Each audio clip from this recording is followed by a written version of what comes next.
ಗಾಂಧಿನಗರದ ಸಾಮೂಹಿಕ ಗಣಪತಿ ವಿಸರ್ಜನಾ ಮಹೋತ್ಸವ ಪೊಲೀಸ್ ಬಂದೋಬಸ್ತ್ನಲ್ಲಿ ಶಾಂತಿ ಮತ್ತು ಸೌಹಾರ್ದತೆಯಿಂದ ನೆರವೇರಿತು. ಗಣಪತಿ ವಿಸರ್ಜನಾ ಉತ್ಸವದ ಅಂಗವಾಗಿ ಇತ್ತೀಚೆಗೆ ಜಿಲ್ಲಾ ಪೊಲೀಸ್ ವರಿಷ್ಠಾಧಿಕಾರಿ ಶಾಂತಿ ಸಭೆ ಸೇರಿಸಿ ಕೆಲವು ನಿಬಂಧನೆಗಳನ್ನು ಸೂಚಿಸಿದರು. ಮುಸ್ಲಿಮರು ಹೆಚ್ಚು ವಾಸಿಸುವ ಸೂಕ್ತ ಪ್ರದೇಶವೆಂದು ಗುರುತಿಸಲ್ಪಡುವ ಗಾಂಧಿನಗರದಲ್ಲಿ ಪೊಲೀಸ್ ಇಲಾಖೆ ನೀಡಿದ ಮಾರ್ಗಸೂಚಿಯಂತೆ ಉತ್ಸವ ಅದ್ದೂರಿಯಾಗಿ ಸಾಗಿತು.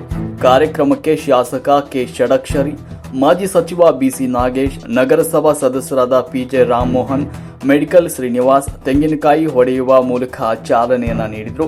ರಸ್ತೆಯ ಉದ್ದಕ್ಕೂ ಹಿಂದೂ ಸಂಘಟನೆಗಳ ಮುಖಂಡರು ಜೈ ಶ್ರೀರಾಮ್ ಜೈ ಶಿವಾಜಿ ಘೋಷಣೆಯೊಂದಿಗೆ ಕೇಸರಿ ಧ್ವಜದೊಂದಿಗೆ ಸಾಗಿದ್ರು. 27 ಗಣಪತಿಗಳ ಬದಲು 9 ಗಣಪತಿಗಳ ಉತ್ಸವ ನಡೆಯಿತು.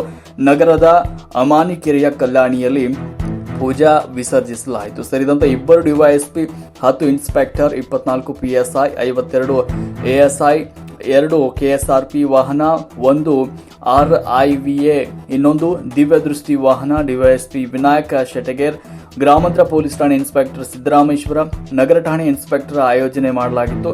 ವೆಂಕಟೇಶ್ ನೇತೃತ್ವದಲ್ಲಿ ನಡೆಯಿತು. ಕಳೆದ ವಾರ 24 ಗಣಪತಿಗಳ ಪ್ರತಿಷ್ಠಾಪನೆ ಈ ಭಾಗದಲ್ಲಿ ನಡೆದಿತ್ತು. ಈ ಬಾರಿ ಪೊಲೀಸ್ ಮತ್ತು ವಿವಿಧ ಇಲಾಖೆಗಳ ಕಟ್ಟುನಿಟ್ಟಿನ ಆದೇಶ ಪಾಲನೆಗೆ ಬೇಸತ್ತು 9 ಗಣಪತಿಗಳ ಪ್ರತಿಷ್ಠಾಪನೆ ಹಾಗೂ ಉತ್ಸವ ನಡೆಯಿತು.